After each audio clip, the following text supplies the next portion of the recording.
دا د هند په نوې ډیلي کې د جواهرلال نهرو پوهنتون د ژبې او ادبیاتو د پښتو څانګې محصلین دي. جواهرلال نهرو په هند کې یوازینی پوهنتون دی چې د ماسترۍ تر کچې پښتو ژبه تدریسوي.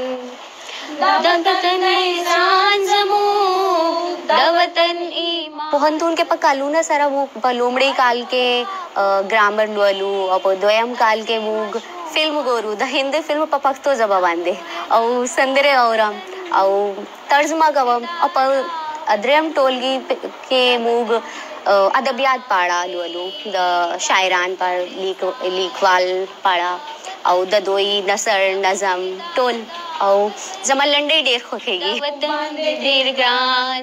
دلته د پښتو ژبې محصلین د ژبې د ګرامر او ترجمې ترڅنګ د افغان شاعرانو سندرو او شاعري په ځانګړې توګه لنډۍ له لارې هم ژبه زده کوي.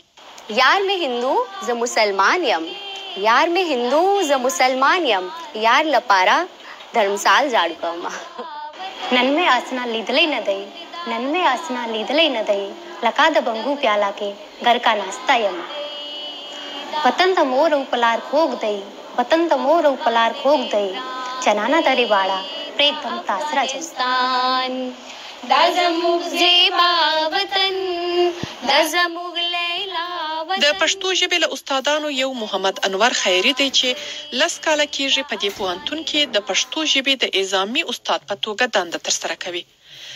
ښاغلی خیري وایي د افغانستان او هند ترمنځ د فرهنګي اړیکو د پیل لپاره په 1963 کال کې یو تفاهم لیک لاسلیک شوی و او د افغانستان لخوا دا سند اکاډمیسین پوهاند عبدالشکور رشاد لاسلیک کړی و.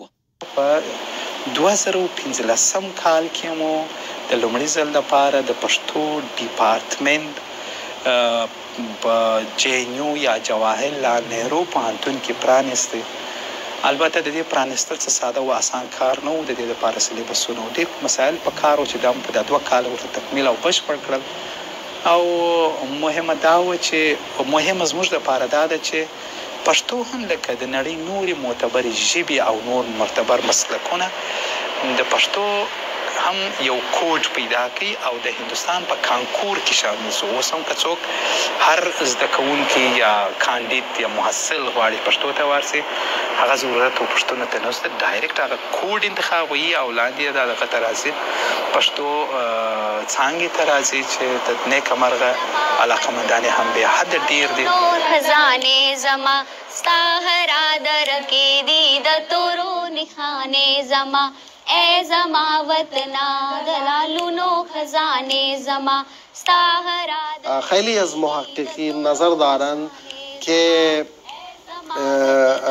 دستور زبان سانسکریت که به نام اشتادھیای هست و احتمالاً قدیم ترین دستور زبان یعنی دستور زبان در کل دنیا به شمار می رود و نویسنده این کتاب پانینی بود. خیلی عقیده دارند که پانینی خود از همون منطقه بود که امروز افغانستان میگوییم و بعضی از محققین نظر دارند که زبان ایشون زبان ابتدایی پشتو بود.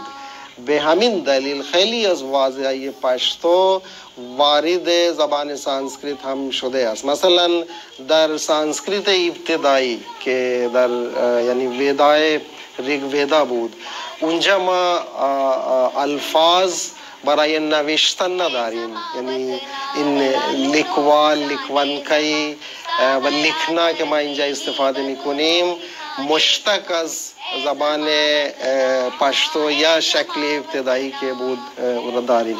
وطنا ای زما وطنا.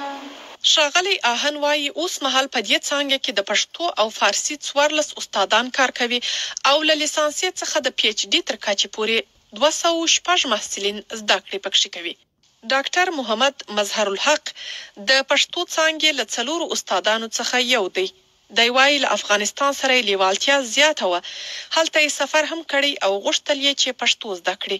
د هندي ژبې مرکزي مدیریت د لوړو زده کړو ریاست د پوهنې وزارت د هند حکومت لخوا چاپ شو. په دې پوهنتون په دې قاموس کې ډېر کسان کار کړي دي. 2 متخصصان وو چې لومړی زما نوم دی ډاکټر محمد مظهر الحق، د پښتو ژبې متخصص او ډاکټر محمد ابوالکلام آزاد د پښتو ژبې متخصص. ابل چې دی اداري کارونه کوونکي دي او دا قاموس 2002 کال کې شروع شوی و او سږ کال یعنی 2023 کال کې چاپ شو. دا چې په جواهرلال نهرو پوهنتون کې د پښتو ډپارټمنټ څه اهمیت لري ښاغلی خیریه په اړه وایي. دا تقریبا د افغانستان نمایندګي کوي. دلته شاګردان په افغاني روحیه روزل کیږي. موږ په ځینو پروګرامونو کې مثلا موږ د استقلال د ورځې موږ د نوروزي پروګرام موږ د تیر کال د نوروز یو ډېر خوندور پروګرام درلودی. 15 ورځې مو د اول مانځه چې په دې کودي کې یو ورځ د دې هنري مسایل او د شاګردانو یو ورځ ادبي مسایل او یو ورځ مو سیمینار پر یو مورد باندې جوړ کړي چې د فارسی سره یو ځای البته نو دغه نور مسایل هم دي یعنی یوازې ژبه نه ده. هندوستان مو کور دی افغانستان مو روړ دی یو بلګړې ګو یو مټ یو مزور دی سلام نمسته وایو پکلی هندو